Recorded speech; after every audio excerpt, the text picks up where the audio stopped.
So we're back in the blanket fort where Amy has invited some guests. But before we go into there, I kind of want to show you a little bit about this.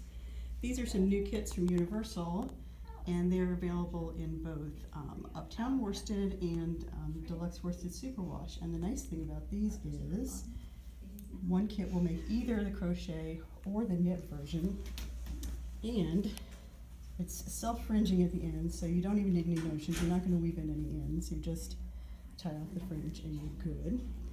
4 colorways, and here is Cool Breeze, Fun Times, Autumn,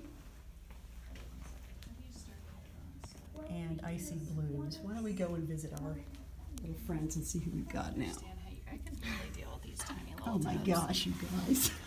Hey. Crazy. Hey. Hey! What are y'all working on?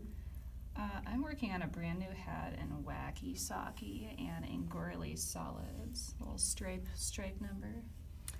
I am working on a hat that's not entirely sure what it wants to be yet in Bella Cash. And then I'm working on socks and picks. So, Nice guys. yeah. I see you kind of hold up here. I also want to say that this Afghan kit comes in 2 sizes.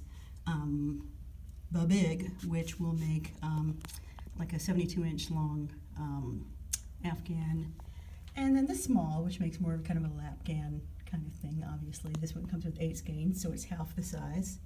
And in case The you want to 16 make skein one. your own blanket for it, you're going to need 4 large kits and also maybe some tables, but you can really make it work, I think, with whatever you have going on in your house. But we Chairs. do recommend 4 large kits for a blanket fort and maybe an additional small, I was gonna say just for a minimum covering. 4. Yeah.